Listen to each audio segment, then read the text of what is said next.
என் கூடவே இயேசுவே, இல்லாமல் நான் வாழ முடியாது. என் பக்கத்திலே இயேசுவே, நீர் இல்லாமல் நான் வாழ முடியாது. இருளான வாழ்க்கையிலே வெளிச்சமானீரே, உயிரற்ற வாழ்க்கையிலே ஜீவனானீரே. இருளான வாழ்க்கையிலே வெளிச்சமானீரே, உயிரற்ற வாழ்க்கையிலே ஜீவனானீரே. என் வெளிச்சம் நீரே, என் ஜீவன் நீரே, எனக்கு எல்லாமே நீங்கதானப்பா. என் வெளிச்சம் நீரே, ஜீவன் நீரே, எனக்கு எல்லாமே நீங்கதானப்பா. என் கூடவே இயேசுவே, நீர் இல்லாமல் நான் வாழ முடியாது. என் பக்கத்திலே இயேசுவே, நீர் இல்லாமல் நான் வாழ முடியாது. நீர் இல்லாமல் நான் வாழ முடியாது. நீர் இல்லாமல் நான் வாழ முடியாது. Hi, praise lord. உண்மையாகவே இயேசு இல்லாத ஒரு வாழ்க்கையை நம்மளால நினைச்சு பார்க்க முடியாது. இந்த நாளில கூட இயேசு என் கூட இருங்க அப்படின்னு சொல்லி, என் கூட நீங்க இருக்கிறீங்களா, என் கூட இருங்க இயேசுப்பா, இப்படி வேண்டுதல் செஞ்சு கொண்டிருக்கிறதான அவங்களை பார்த்து ஆண்டவர் சொல்லுகிறார். அந்த வசனத்தை நான் உங்களுக்காக வாசிக்க ஆசைப்படுகிறேன். ஏசாயா 41:10 நீ பயப்படாதே, நான் உன்னுடன் இருக்கிறேன். திகையாதே, நான் உன் தேவன். நான் உன்னை பலப்படுத்தி உனக்கு சகாயம் பண்ணுவேன். என் நீதியின் வலக்கரத்தினால் உன்னை தாங்குவேன். டியர் ஃப்ரெண்ட்ஸ், இன்னைக்கு நம்மளை பார்த்து ஆண்டவர் இப்படியா கூட சொல்லுகிறார், பயப்படாதே, திகையாதே. ஆண்டவரே, இந்த கொரோனா மற்ற எல்லா காரியங்களும் எங்களை பயமுறுத்தி கொண்டிருக்கிறது. இந்த லாக்டவுன் எப்படியே கண்டினியூ ஆச்சுன்னா நாங்கள் எப்படி சாப்பிட்றது, நாங்கள் எப்படி வாடகை கொடுக்கறது, நாங்கள் எப்படி இஎம்ஐ கொடுக்கறது அப்படின்னு சொல்லி பயந்துட்டு இருக்கீங்களா? உங்களை பார்த்து தான் ஆண்டவர் சொல்லுகிறார், பயப்படாதே, திகையாதே. ஃபர்ஸ்ட் நம்ம என்ன பண்ணணுமா? பயப்படக்கூடாதான். ஏன் நம்ம பயப்படக்கூடாது? அவர் நம்மோடு கூட இருக்கிறார். அதான் வசனம் சொல்லுது, நீ பயப்படாதே, நான் உன்னோடு இருக்கிறேன். திகையாதே, நான் உன் தேவன். நான் உன்னை பலப்படுத்தி உனக்கு சகாயம் பண்ணுவேன். என் நீதியின் வலக்கரத்தினால் உன்னை தாங்குவேன். ஹல்லேலூயா! இத்தனை ஒரு ஆறுதலான வார்த்தை. தேவஜனமே, ஆண்டவர் நம்மளை பார்த்து சொல்லுகிறார், பயப்படாதே. வேதத்துல எல்லா சூழ்நிலைகளுக்கும் பதில் இருக்கிறது. இந்த மாதிரி பயந்த மனுஷர்களிடத்துல ஆண்டவர் எங்கெல்லாம் பயப்படாத பயந்தவங்களை ஆண்டவர் சந்திச்சாருன்னு நம்ம பார்க்கணும்னா, இயேசு கிறிஸ்து இந்த உலகத்துல வாழ்ந்த காலத்துல சீஷர்கள் எல்லாம் ஆண்டவரோடு கூட படகுல பிரயாணம் பண்ணிட்டு இருக்காங்க. அந்த சூழ்நிலையில கடல் கொந்தளிக்கிறது, படகு அசைகிறது. சீஷர்கள்லாம் பயப்படுறாங்க. ஆண்டவரை பார்த்து, ஆண்டவரே எங்களை காப்பாற்றுன்னு சொல்றாங்க. அற்ப விசுவாசிகளே, பயப்படாதீங்க. இந்த நாளில கூட நீங்கள் விசுவாசத்தை துவங்கி போய், ஐயோ நான் இவ்வளோ பிரயாசப்படுகிறேன், நான் இவ்வளோ ஜெபிக்கிறேன், ஆனால் என்னுடைய வாழ்க்கையில எந்த ஒரு நன்மை நான் பெற்றுக்கொள்ளாம இருக்கிறேன், நான் பெரிய காரியத்தை நான் எதிர்பார்க்கல, நான் கேட்பது கொஞ்சம், ஆனா அது கூட என் வாழ்க்கையில் நிறைவேற மாட்டேன்னு சொல்லி நீங்க ஒருவேளை கலங்கி கொண்டு இருக்கலாம். இருக்கிறது கொஞ்சத்துல நீங்க இது தீர்ந்து போச்சுன்னா நான் என்ன பண்ண போறேன், இருக்கிற வருமானம் எல்லாம் குறைஞ்சிட்டு இருக்குது, என்னோட சேவிங்ஸ் எல்லாம் குறைஞ்சிட்டு இருக்குது, என்கிட்ட இருந்து எல்லா பணம் குறைஞ்சிட்டு இருக்குது, என்கிட்ட இருந்து எல்லா ஆசீர்வாதங்களும் குறைஞ்சிட்டு இருக்குது. அப்படி பயந்துட்டு இருக்கீங்களா? ஆண்டவர் உங்களை பார்த்து சொல்லுகிறார், நீங்கள் பயப்படாது, நான் உன்னோட கூட இருக்கிறேன் சொல்லுகிறார். திகையாது, நான் உன் தேவன், உன்னை பலப்படுத்தி உனக்கு சகாயம் செய்வேன். யாருக்கெல்லாம் ஆண்டவர் இந்த நாட்களில உதவி செய்வார் அப்படின்றத நான் உங்களுக்கு 3 காரியங்களை 3 நபர்களை உங்களுக்கு நாங்கள் சொல்ல ஆசைப்படுகிறேன். முதலாவது பேதுரு. அவர் ஒரு ஃபிஷர்மேனா இருந்தார். அவர் எல்லாவற்றிலும் அந்த ஃபிஷிங்ல தீரினவரா இருந்தார். எங்க வலை போட்டா மீன் கிடைக்கும் அப்படின்றது எல்லாம் தெரிஞ்சிருந்தார். இயேசு அந்த மனுஷனை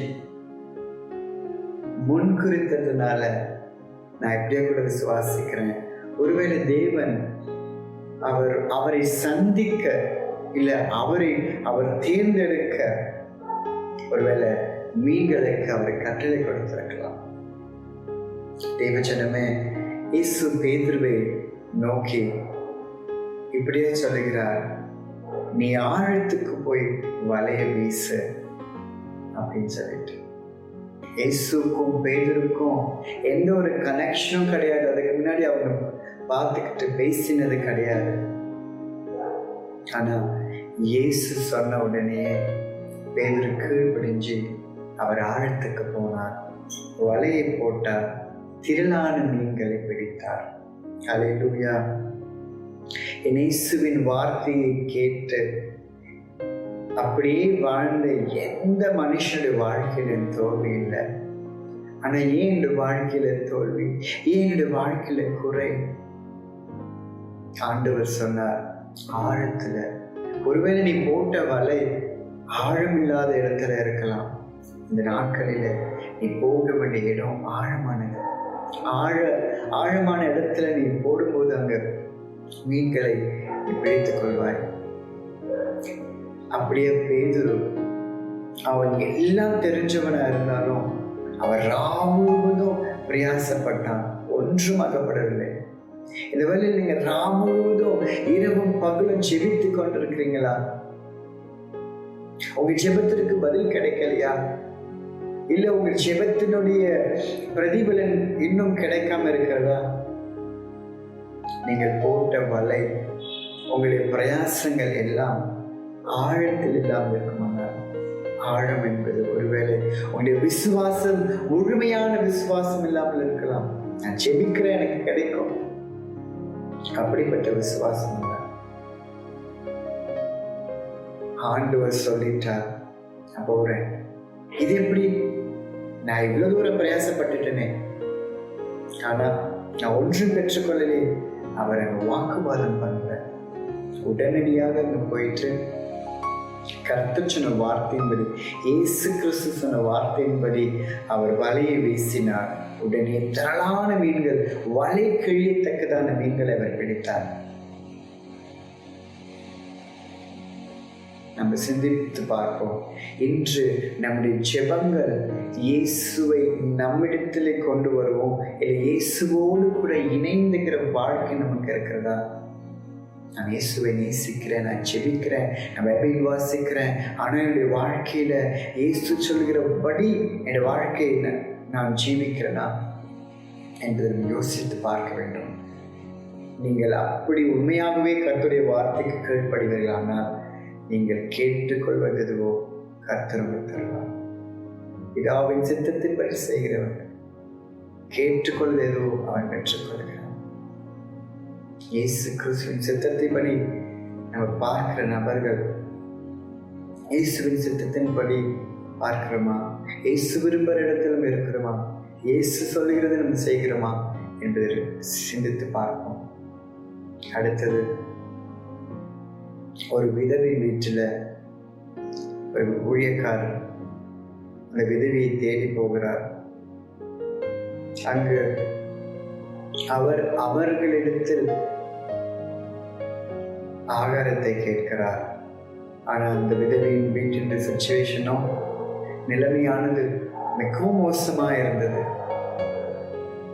விதவை இருந்த கொஞ்சம் எண்ணெயை அப்பத்தை சுட்டு சாப்பிட்டு அவளும் அவருடைய மகனும் மரித்து போக வேண்டும் என்று இருக்கிற சூழ்நிலை. ஆனா அதையும் இந்த ஊழியக்காரர் கேட்கும் பொழுது அவர் மனப்பூர்வமாய் அவருக்கு இருந்த அந்த கொஞ்சம் மாவை கொஞ்சம் எண்ணெயும் அவள் அப்பம் சுட்டு ஊழியக்காரனிடத்தில் கொண்டு வந்து கொடுத்தார். தெய்வ ஜனமே, உங்களுடைய வாழ்க்கையில உனக்கிட்ட இருக்கிறத நீ கர்த்தருக்கு கொடுக்கிறாயா? உன்னுடைய நேரம், உன்னிடத்தில் இருக்கிற வருமானம், உன்னிடத்தில் இருக்கிறதான திறமைகள் எல்லாவற்றையும் நீ கர்த்தருக்கு உண்மையா கொடுக்கிறாயா? இந்த விதவைக்கு நடந்தது ஆசீர்வாதம் என்னவென்றால், அந்த நாட்களில் பஞ்சம் இருந்தது. இந்த அம்மா இருந்த கொஞ்சமாவும் கொஞ்சம் எண்ணெயில உண்மையா இருந்து அதுல எதையும் அவங்க குறுக்கு வழி செய்யல. இருந்த கொஞ்சமாவும் அவருக்கு இல்லைன்னு சொல்லல, தன்னிடத்துல இருந்தத அந்த ஊழியக்கார கனம் பண்ண அவர்கள் செய்த ஒரு ஆக்ஷன் அந்த பஞ்ச காலம் முடிகிற வரையிலும் அந்த விதவை வீட்டுல எண்ணெயும் மாவும் குறையல. அவள் ஒரு விதவை, கணவன் இல்லை, அவளுக்கு உதவி செய்வதற்கு யாரும் இல்லை. அவள் இத்தனைக்கும் அநேக இடங்களில் கடன் வாங்கி கடனை அடைக்க முடியாம அவள் இருக்கிறாள். ஆனா அந்த சூழலை அவளை தேடி இயேசு கர்த்தர் ஊழியக்காரனை அனுப்பி அவளை ஆசீர்வதிக்க முடியாது அவர் நம்முடைய வேலைக்காரனை அனுப்புகிறார். ஒருவேளை உங்களை ஆசீர்வதிக்க முடியாது உங்களிடத்தில் வருகிறதான ஊழியக்காரர்கள், தேவனுடைய பிள்ளைகளை நீங்கள் கனம் செய்கிறீர்களா? அவர்கள் சொல்கிற பிரகாரம் நீங்கள் வாழ்கிறீங்களா? யோசித்து பாருங்க. ஏன் உங்களுடைய வாழ்க்கையில இன்னும் ஆசீர்வாதம் இல்லை, குறைகளோடு வாழ்கிறீர்கள்?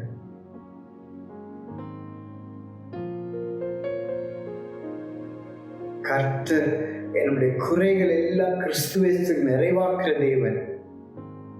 இயேசு இருக்கிற வீட்டுல குறை இல்லைங்க, அங்க நிறைவு, அங்க நிறைவு. கர்த்தருடைய வார்த்தையின்படி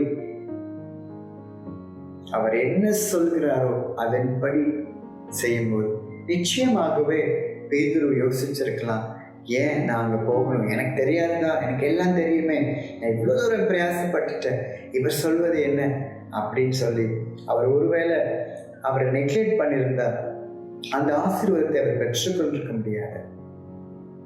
எந்த தாயோ தன்னுடைய வாழ்க்கையில அந்த அப்பத்தை அவர் சுட்டு கொடுத்த நிமித்தமாக அவருடைய வாழ்நாள் முழுவதும் அந்த பஞ்சன் காலம் மட்டும் அவருடைய வீட்டில் எண்ணெய் மாவு குறையப்படலை.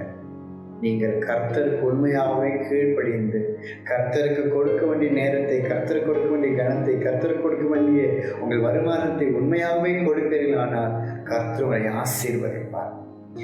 எப்பேற்பட்டதான சூழ்நிலைகளால் இருக்கலாம், உலகத்துல எந்த இடத்துல எந்த விதமான பஞ்சம் இருக்கலாம், கொள்ளை நோய்கள் இருக்கலாம், கர்த்தரை உண்மையாய் தேடுகிற பிள்ளைகளுக்கு அவர் போதுமானவர்களாக இருக்கிறார். அவர்களை பாதுகாக்க, அவர்களை தேற்ற, அவர்களை உடுப்பிக்க, அவர்களை உயர்த்த, அவர்களை ஆசீர்வதிக்க வானத்தையும் பூமியும் சிருஷ்டித்தவர் அவர். அவரால் கூட அந்த காரியம் ஒன்றுண்டோ, அவர் எல்லாவற்றையும் செய்ய அவரால் கூடும்.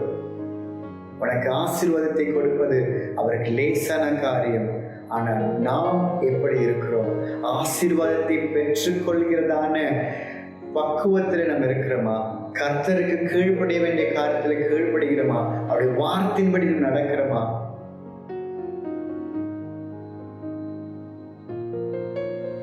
மூன்றாவதாக, இயேசு வாழ்ந்த காலத்துல அவர் ஒரு திருமணத்திற்காக அழைக்கப்பட்டிருந்தார். அந்த இடத்துல திராட்சை ரசம் குறைபட்டது. உடனே அங்க இருக்கிற அந்த திருமணத்தை ஆயத்தம் பண்ணியிருந்தவர்கள், ஐயோ, திருமணத்துக்கு வந்தவர்களுக்கு நான் என்னத்தை கொடுப்பேன், எப்படி நான் அங்க இருக்கிற கலாச்சாரப்படி கிரேப் ஜூஸ் எல்லாருக்கும் கொடுப்பாங்க, ஆனா அது குறைபட்டு நான் என்ன செய்வேன் என்று திகைத்திருக்கும் போது மரியாள் அவரிடத்தில் இயேசுவிடத்தில் சென்று இவர்களுக்கு உதவி செய்யுங்கள் என்று வேண்டிக் கொள்கிறார். ஆண்டவர் என்ன சொல்கிறார்களோ அதன்படி செய்யுங்கள் என்று அங்கிருந்து வேலையாட்களுக்கு இவர்கள் சொல்லிவிட்டு போகிறாங்க.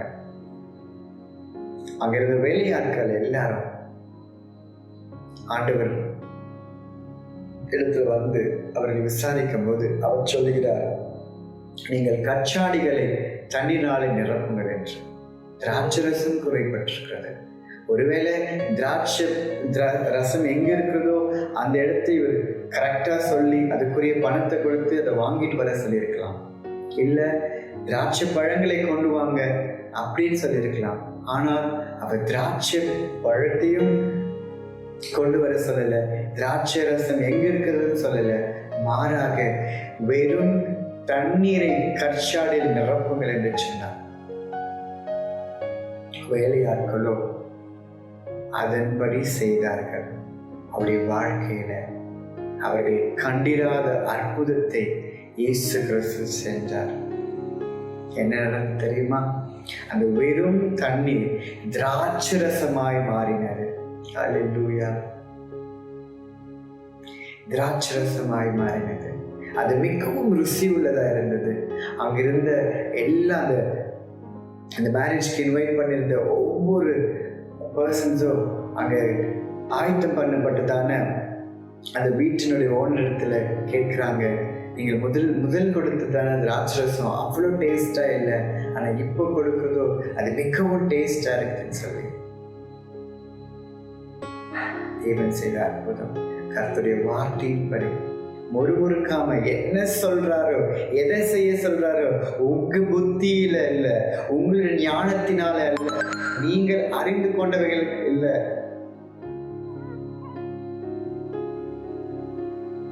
ஆண்டவர் என்ன சொல்கிறாரோ அதன்படி நீங்க செய்யும் போது அற்புதத்தை அதிசயத்தை பெற்றுக்கொள்வீர்கள்.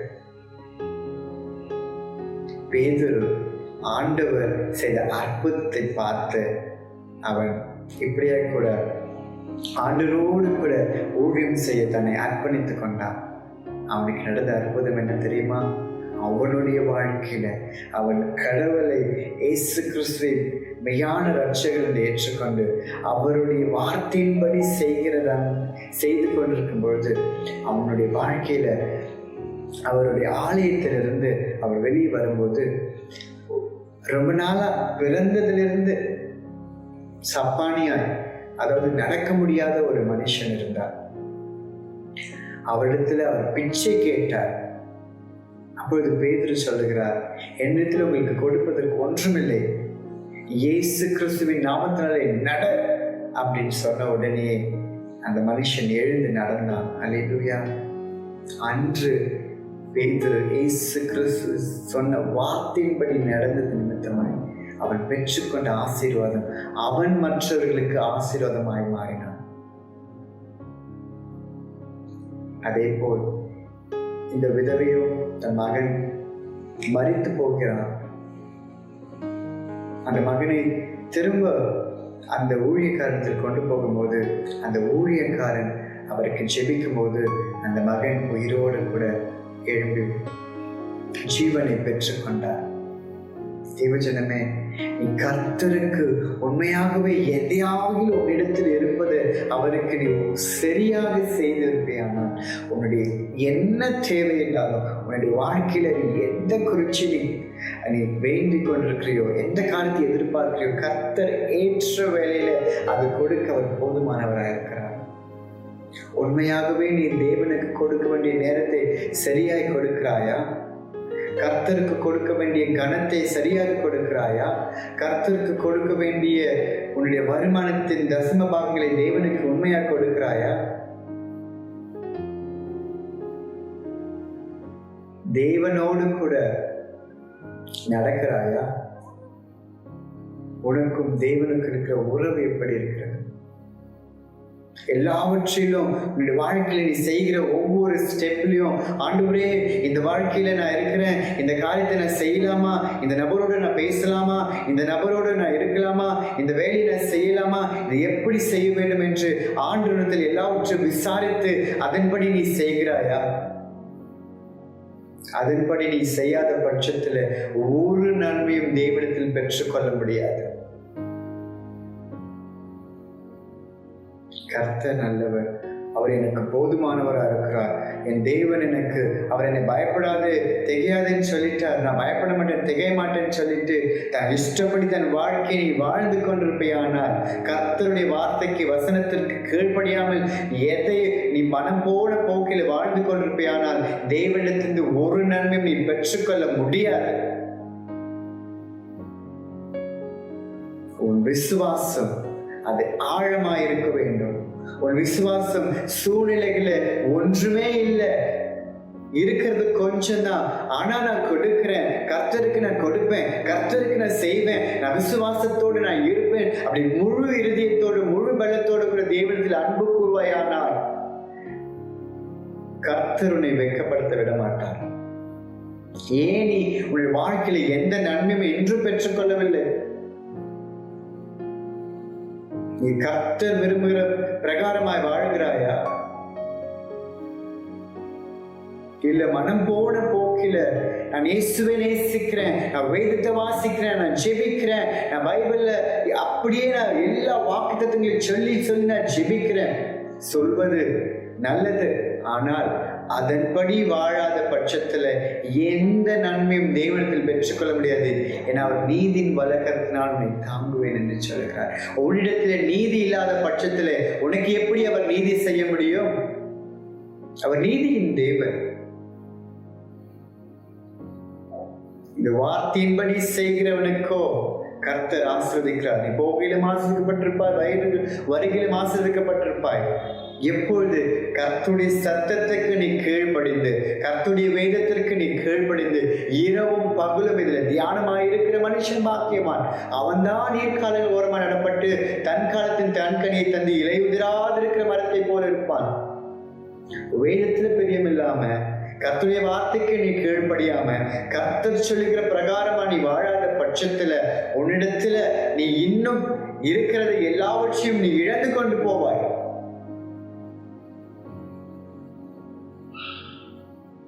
கர்த்தர் உன்னை பார்த்து தான் சொல்லுகிறார், நீ பயப்படாதே, நான் உன்னோடு கூட இருக்கிறேன், திகையாதே, நான் உன் தேவன், உன்னை பலப்படுத்த உனக்கு சகாயம் செய்வேன். ஆனா கர்த்தர் என்னோடு கூட இருக்கிறார் என்பதில் நீ எல்லாவற்றிலும் உனக்கு கொடுக்கப்பட்ட எல்லாவற்றிலும் கர்த்தர் என்னை பார்க்கிறார் என்று நீ உன்னை நீ சோதித்துப்பார். நீ எப்படி வாழ்ந்து கொண்டிருக்கிறாய்? அவர் பாவத்தை பாராத சுத்த கண்டர். உன் வாழ்க்கையில் நீ பாவத்தை செய்து கொண்டு போனா எப்படி ஆண்டவன் கூட இருப்பார்? உன் கூட அவர் இருக்க வேண்டுமானா பரிசுத்த வாழ்க்கை நீ வாழ வேண்டும். அப்போது உன் கூட இருப்பார். அப்போது நீ செய்யப்படுகிற எல்லா காரியத்துக்கும் ஆண்டவரிடத்தில் ஆசீர்வாதத்தை பெற்றுக்கொள்வாய். முடிவு பரிந்து இன்னைக்கு வசனத்தை கேட்கிறேன், இன்னைக்கு ஐயோ ஆண்டவரின் வார்த்தை கேட்டேன், நான் பயந்து, இன்னைக்கு ஒரு நாள் அல்ல, முடிவு பரியந்தம் இயேசு கிறிஸ்து பிதாவின் சித்தத்தை நிறைவேற்றினார். அவர் முடிவு பரியந்தம் அவர் எதற்காக அனுப்பப்பட்டாரோ, எந்த காரியத்திற்காக அனுப்பப்பட்டாரோ அது எல்லாவற்றும் சரியாய் நேர்த்தியாய் செய்து முடித்தார். பிதாவானவர் அவரோடு கூட எப்பொழுதும் இருந்தார். என்னுடைய வாழ்க்கையில ஏசி ஏன் உன் கூட இல்ல?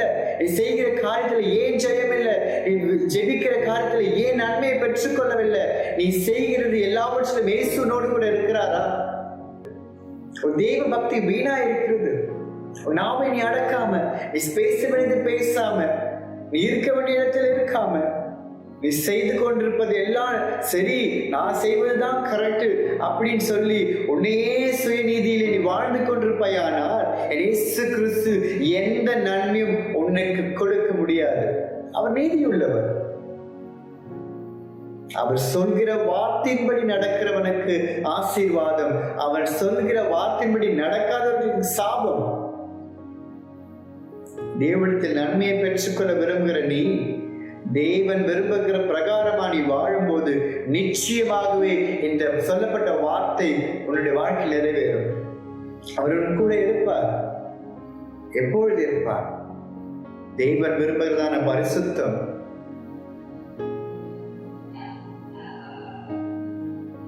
என்று உன்னுடைய தெய்வ பக்தி எதில இருக்கிறது? இயேசு நீ செய்கிற எல்லா காரியத்திலும் அவரோடு கூட இருக்கிறாரா? நீ பேசுகிற நபரோடு அவர் இருக்கிறாரா? நீ வைத்திருக்கிற ஃபெலோஷிப்போடு அவர் இருக்கிறாரா? நீ பார்க்கிற காரியத்தில் அவர் இருக்கிறாரா? அப்படி நிச்சயமாவுடைய வாழ்க்கை இருக்குமே ஆனால், பரிசுத்த வாழ்க்கை உனக்கு இருக்குமே ஆனால், நிச்சயமாகவே எல்லா நன்மையும் நீ பெற்றுக்கொள்வாய். கொரோனா மட்டும் இல்ல, கொள்ளை நோய் மட்டும் இல்ல, நிலநடுக்கம் மட்டும் இல்ல, எந்த காரியம் இந்த உலகத்துல நடந்தாலும் அவரும் கூட இருக்கும்போது எதுவும் உன்னை அணுகாது. ஆனா தேவன் விரும்புறதான வாழ்க்கையை, தேவனோடு கூட இருக்கிறதான வாழ்க்கையை நீ வாழ்ந்து இருப்பையானால் எந்த காரியம் வந்தாலும் அது உன்னை அணுகாது. அல்லேலூயா. கர்த்தர் நல்லவர், அவர் போதுமானவர். இன்றும் அவர் ஜீவிக்கிறார். ஆனா அவருக்கு கொடுக்க வேண்டிய இடத்தை நீ கொடுத்திருக்கிறாய். நான் எப்படி ஆண்டவருக்கு கொடுக்குவது, என்னத்தை கொடுப்பது அப்படின்னு நீங்க கேட்கலாம். ஆண்டவருக்கு கொடுக்க வேண்டிய நேரத்தை கொடுக்கணும். ஒரு நாளைக்கு 24 மணி நேரம்னா அதுல குறைஞ்சது 2.5 மணி நேரம் தேவனுக்கு நீ கண்டிப்பா கொடுக்கணும். எப்படி கொடுக்கணும்? வேதத்தை வாசிக்கணும், ஜெபிக்கணும், உன்னுடைய குறைவுகளை எல்லாவற்றிலும் சொல்லணும், அவரை துதிக்கணும், அவரை ஆராதிக்கணும். அப்படி செய்யும் போது நிச்சயமா அவனை ஆசீர்வதிப்பார். இரண்டாவது, உடைய வேலையில நீ செய்கிற காரியத்துல எல்லாவற்றிலும் உண்மையா இருக்க கற்றுக்கொள்ள வேண்டும். உண்மையா இருக்க தேவனிடத்துல, ஆண்டவரே இதை எனக்கு செய்ய முடியல, எனக்கு உதவி செய்யுங்கன்னு சொல்லும் போது கர்த்தர் நிச்சயமா அந்த காரியங்களை செய்ய அவர் உதவி பண்ணுவார். மூன்றாவது, உன்னுடைய குடும்பத்துல, கணவன் மனைவிக்குள்ள, உன்னுடைய பிள்ளைகளுக்குள்ள நீங்கள் எப்படி இருக்கிறீர்கள், உண்மையா இருக்கிறீர்களா? அந்த காரியத்துல நீ உண்மையா இருக்கும்போது நிச்சயமா தேவன் உங்களை ஆசீர்வதிப்பார். மூன்றாவது, உங்களால உதவி செய்ய முடியுமானா, நான் பசியா இருந்தேன், எனக்கு ஆகாரம் கொடுக்கவில்லை, நான் உடை இல்லாமல் இருந்தேன், நீங்கள் எனக்கு உடை கொடுக்கவில்லை, நான் வியாதியா இருந்தேன், எங்களை விசாரிக்கவில்லை, நான் காவல் இருந்தேன், என்னை நீங்க பார்க்கவில்லை அப்படின்னு ஆண்டவர் சொல்லுகிறார். ஆண்டவரை பார்த்து அவர்கள் கேட்கிறார்கள், ஆண்டவரே நீர் எப்பொழுது நீ பசியா இருந்து, எப்பொழுது நீங்கள் உடை இல்லாமல் இருந்து, எப்பொழுது நீங்கள் காவலில் இருந்து, எப்பொழுது நீங்கள் வியாதிப்பட்டது என்று கேட்கும் பொழுது ஆண்டவர் அவரிடத்தில் சொல்கிறார், இந்த சிறியவர்களில் நீங்கள் எதை செய்தாலும் எனக்கே செய்தாயிற்று. உன்னுடைய வாழ்க்கையில உன்னால கூட மற்றவர்களுக்கு உதவி செய்ய கூடுமையானால், ஒருவேளை ஒருத்தர் பசியா இருக்கிறாங்கன்னா, உன் பக்கத்து வீட்டுக்காரரா இல்ல உன்னுடைய நண்பரோ உன்னுடைய எதிராளியோ பசியா இருக்கிறானா, உன்கிட்ட இருக்கிறத அவர்கிட்ட கொண்டு போய் கொடு. இயேசு உங்களை நேசிக்கிறார் என்று சொல்லிக் கொடு. எந்த ஹெல்ப் வேணாலும் உன்னால செய்ய முடியும்னா நீ செய்.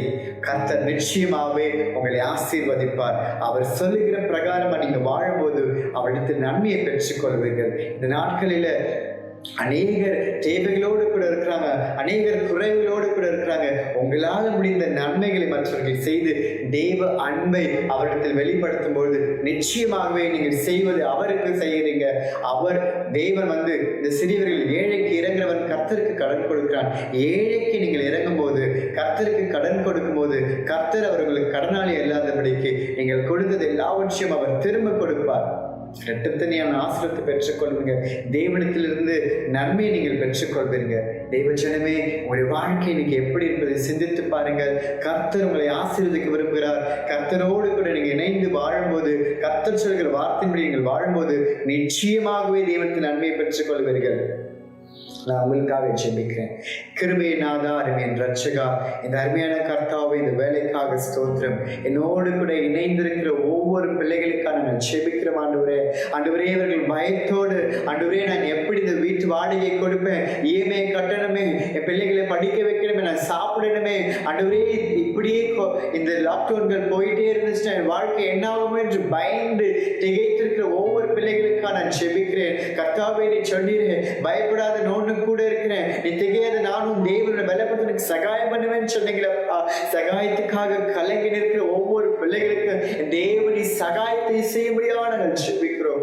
அவர்களுடைய வார்த்தையின்படி நடக்கும் போது தான் ஆண்டவரே உங்களுடைய நன்மையை பெற்றுக் கொள்ள முடியும். ஆண்டவரே, அவர்கள் இருப்பதில்லை, உண்மையில கர்த்தாவே உண்மையுள்ளவர்களா இருக்கிறாச்சா?